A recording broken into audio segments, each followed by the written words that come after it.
John Owen, contra o arminianismo e seu ídolo pelagiano, o livre-arbítrio.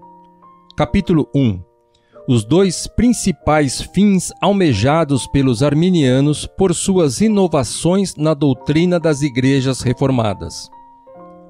A alma do homem, devido à corrupção da natureza, não somente está obscurecida com uma névoa de ignorância, pela qual ela é incapacitada de compreender a verdade divina, mas também está armada com preconceito e oposição contra algumas porções dela, que são ou muito elevadas ou muito contrárias a alguns falsos princípios que ela formou para si mesma.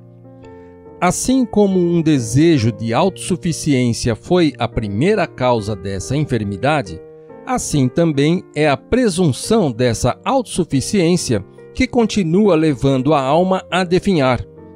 A alma pleiteia exatamente por uma independência de qualquer poder supremo que porventura venha a auxiliar, atrapalhar ou controlar as ações dela. É dessa raiz amarga que surgiram todas aquelas heresias e contendas miseráveis que têm perturbado a Igreja no que diz respeito ao poder do homem de operar a sua própria felicidade e de sua independência da providência onipotente do Deus Todo-Poderoso. Todas as disputas acirradas da razão carnal contra a palavra de Deus culminam finalmente nisto. Se a primeira e principal parte na disposição das coisas desse mundo deve ser atribuída a Deus ou ao homem.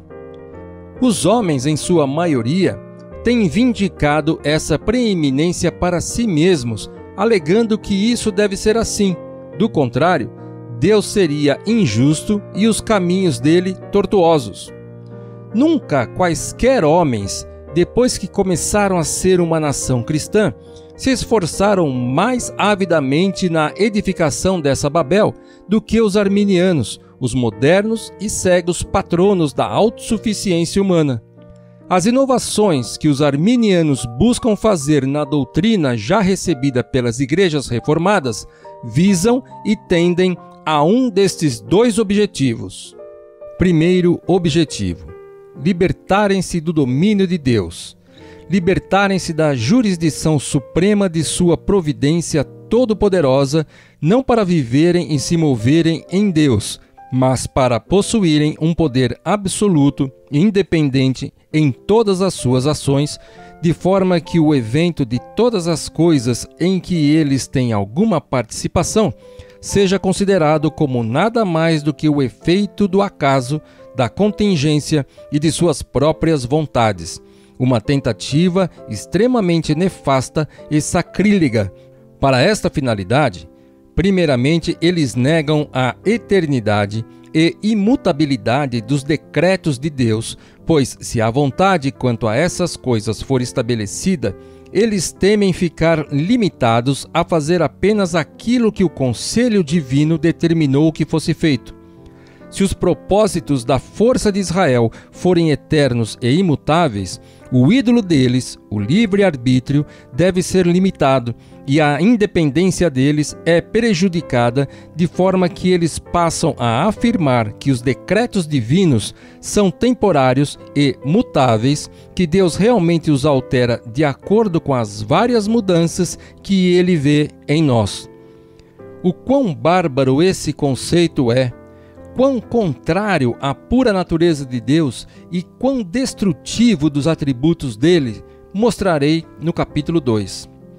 Em segundo lugar, eles questionam a presciência ou pré-conhecimento de Deus, pois se Deus conhece todas as suas obras desde o princípio, se ele certamente conhecia de antemão todas as coisas que virão a ocorrer depois, então isso parece atribuir infalibilidade de ocorrência a todas as ações delas, o que nega o grande território de sua nova deusa, a contingência, e não apenas nega, mas isso destronaria completamente a rainha do céu e introduziria uma espécie de necessidade de fazermos tudo e nada menos do que Deus conhece de antemão.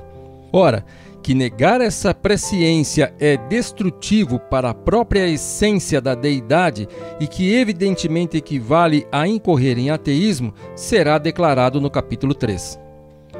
Em terceiro lugar, depor a providência desse Rei das Nações que governa todas as coisas por negar seu poder efetivo em transformar os corações, governar os pensamentos, determinar as vontades e dispor das ações dos homens, e então não atribuir a ele nada senão um poder e influências gerais a serem limitados e utilizados de acordo com a inclinação e vontade de cada agente particular.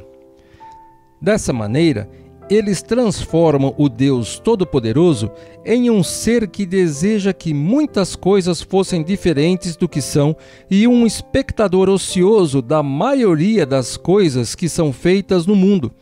A falsidade dessas afirmações será provada no capítulo 4. Em quarto lugar, eles negam a irresistibilidade e o poder incontrolável da vontade de Deus ao afirmarem que, muitas vezes, ele deseja seriamente e intenciona aquilo que não pode cumprir, e assim é frustrado em seu objetivo. Pois, por um lado, Deus deseja e realmente intenciona salvar todos os homens. Por outro lado, está totalmente no poder dos próprios homens permitir que Deus os salve ou não. Caso contrário, se Deus pudesse, como e quando quisesse, interpor e resistir ao ídolo deles, o livre-arbítrio, então esse seria apenas uma divindade miserável. A natureza corrupta ainda está disposta, de forma tão abominável como Adão, a tentar ser como Deus, ou pensar totalmente que ele é completamente semelhante a nós. Salmo 51. Esse é um dos problemas com o qual se depara todos os homens que não aprenderam a submeter suas vontades frágeis à vontade onipotente de Deus e a levarem seus entendimentos cativos à obediência da fé. Veja o capítulo 5. Segundo objetivo. O segundo fim almejado pela nova doutrina dos arminianos é limpar a natureza humana da severa imputação de ser pecaminosa, corrompida, sábia para fazer o mal, mas incapaz de fazer o bem.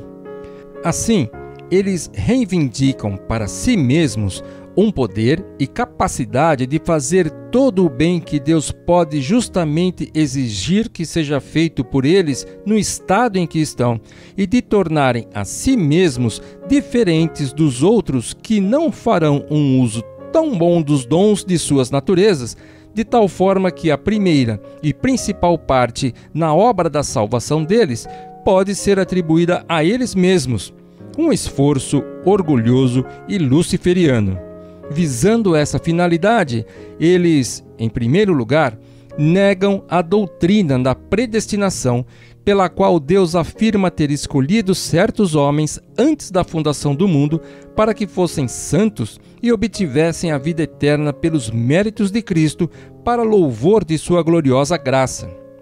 Para eles, não há nenhuma predestinação que seja a fonte e a causa da graça ou da glória, que determine as pessoas de acordo com a boa vontade de Deus, a quem as graças divinas serão concedidas, pois essa doutrina faria com que a graça especial de Deus fosse a única causa de todo o bem que há nos eleitos, além do que há nos réprobos.